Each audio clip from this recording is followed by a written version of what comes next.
శ్రీ దత్తాత్రేయ సమారంభాం సుప్రకాశానందనాథ మధ్యమాం శ్రీ అమృతానందనాథ సరస్వతి పర్యంతం వందే శ్రీ గురు. ముఖ్యంగా దీపావళి రోజు భగవత్ అనుగ్రహం, భగవతి జగన్మాత అనుగ్రహం పొందాలంటే ముఖ్యంగా ఇంట్లో శుభ్రత. అందుకే దీపావళి వస్తుందంటే ఏం చేస్తారా అంటే ఇళ్ళంతా శుభ్రం చేస్తారనమాట. అంటే ఎక్కడ శుభ్రత ఉంటుందో అక్కడ ఐశ్వర్యం. ముందు ఇంటిని శుభ్రం చేసుకోండి. అందరు కలర్స్ వేస్తారు, శుభ్రం చేస్తారు, శ్రద్ధగా చక్కగా కొత్త బట్టలు కొత్త వస్త్రాలు ధరిస్తారు, పేదవాళ్ళకు వస్త్రదానం చేస్తారు, ఇవన్నీ చేస్తారనమాట. అంటే దానఫలం ఏంటిదంటే ఐశ్వర్యం. దీపావళి రోజు మనం బట్టలు కట్టుకోవడం కాదు, ముఖ్యంగా వస్త్రదానం చేయాలి పేదవాళ్ళకి.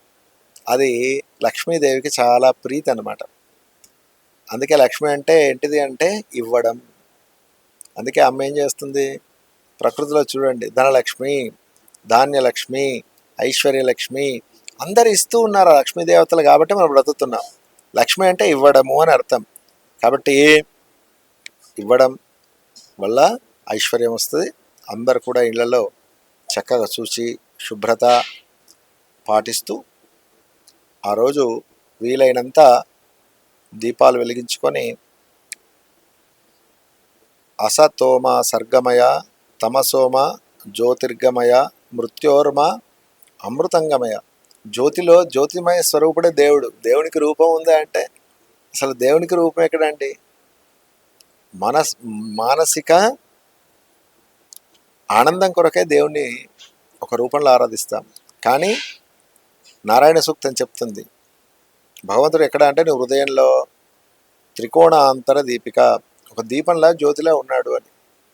కాబట్టి జ్యోతిర్మయ స్వరూపుడు పరమాత్మ. కాబట్టి జ్యోతులలో ఈ మాసంలో భగవంతుడు ఉంటాడు. ఏ ఇంట్లో ఎక్కువ దీపాలు, కెమికల్ లేని ఆయిల్స్, కొబ్బరి నూనె కానివ్వండి, కెమికల్ ఉండకూడదు. ఇప్పుడు దొరికే ఆయిల్స్ అన్ని కెమికల్. దయచేసి అవి వాడకండి.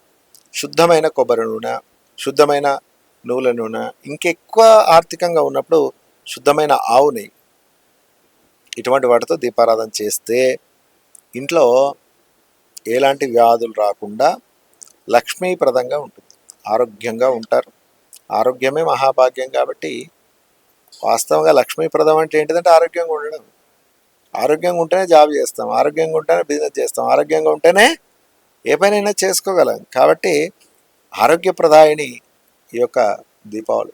కాబట్టి అందరూ చక్కగా దీపాలు వెలిగించండి.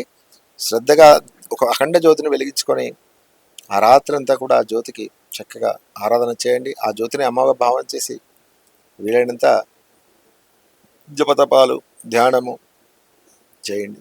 తద్వారా అమ్మ అనుగ్రహానికి పాత్రలు అవుతారు. జై మా కామాఖ్య.